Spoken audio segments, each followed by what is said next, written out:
Waalaikumsalam warahmatullahi wabarakatuh. Tentang pertanyaan kawan-kawan santri dan para kiai tentang pernyataan Kiai Ma'ruf Khazin yang telah mengatakan selesai nasabnya kaum para habaib ini sudah subut secara syukrah wal istifadah.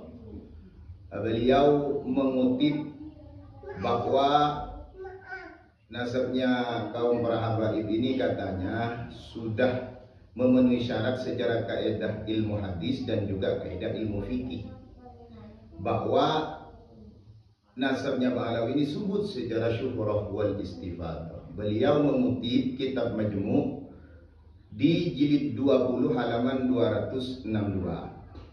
Padahal bunyinya seperti ini. Fa in istafadha anna fulan ibnu fulan au anna fulan hashimiyun, anna fulanan hashimiyun au umumiyun, jaza ayyushhada bih. Apabila nasab itu sudah istifadah bahwa fulan anaknya fulan atau fulan ini hashimiyin, maka boleh untuk menjadi saksi bahwa nasab itu subut, bisa dipertanggungjawabkan di pengadilan.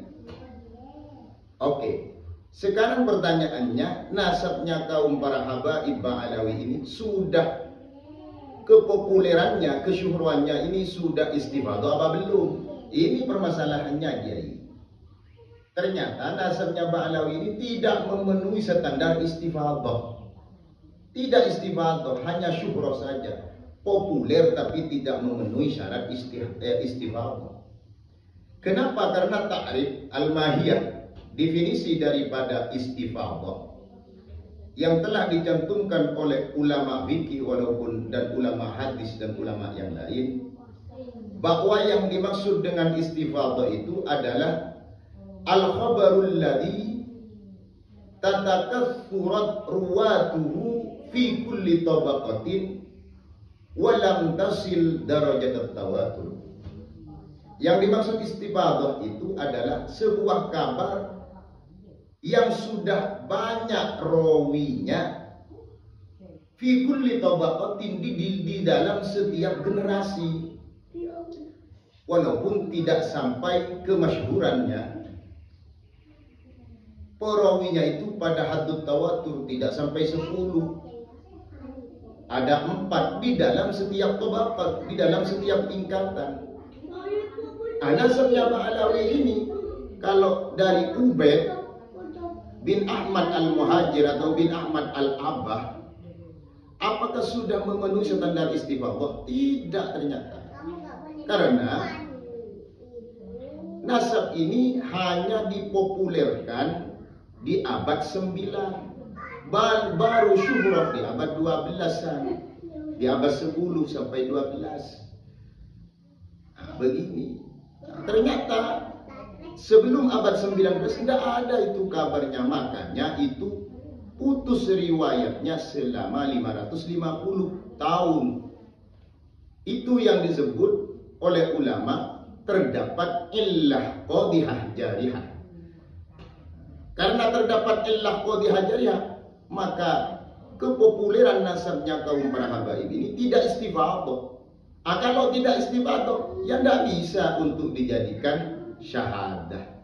Sehingga di Rasail fi ilmil ansab di halaman 34 dikatakan al-ansab lil bashar kal asanid lil khabar. Nasab-nasab itu, nasab-nasab manusia itu bagaikan sanad di dalam khabar. Kalau mengkoti kesyuhruan yang syarat dari istifadah itu, kesyuhruannya, kepopulerannya itu harus fi kulli tabaqati. Ternyata di abad 4, 5, 6 ini tidak ada mengkote. Oh, berarti nasabnya Ba'alawi kaum para habaib tidak memenuhi standar istifadah secara kajian ilmu usul dan secara kajian ilmu hadis. Terus kalau kita melacak kepada kajian ilmu fikih, maka kepopuleran itu katanya Imam Ar-Rawayani di dalam kitab Bahrul Madhab di halaman di jilid 20 halaman 134, di jilid 14 halaman 134 dikatakan ada 4 syarat untuk memenuhi standar kepopuleran itu masuk kepada istifadah. Yang pertama adalah tulus zaman, sama dengan ulama tadi, ulama ahli hadis. Tulus zaman itu fi kulli tabaqatin sudah masyhur, setidaknya diriwayatkan oleh 3 orang atau 4 orang yang berkesinambungan mulai dari abad 4 sampai abad sekarang. Itu namanya tulus zaman. Terus yang kedua ada muddafi, itu kalau pakai standar ilmu fikih. Ada muddafi, tidak ada penolakan. Ternyata penolakannya banyak. Di antaranya Syarif Rafiq, di antaranya Bayyinat Zahirat.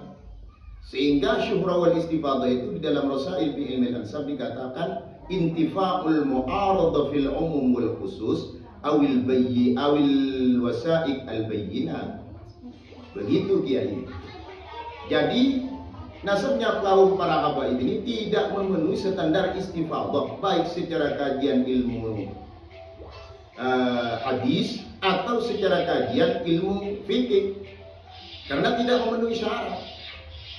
Apalagi ini nasab tidak istifadah. Yang sudah istifadah saja apabila menyalahi data dan kenyataan yang valid itu gugur kok. Seperti yang dikatakan oleh Imam Ibnu Hajar al-Asqalani dalam kitabnya Al-Jawabul Jalil di jilid 1 halaman 47 dikatakan fa innal nasab yasbutu bil istifadah illa ayasbuta ma yukhalifu. Sesungguhnya nasab itu bisa tetap dengan istifadah kecuali istifadahnya menyalahi sesuatu fakta yang valid dan kenyataan yang bisa dibuktikan. Ini sudah gagal. Nasab yang sudah istifadah memenuhi unsur syarat istifadah bisa gagal apabila menyalahi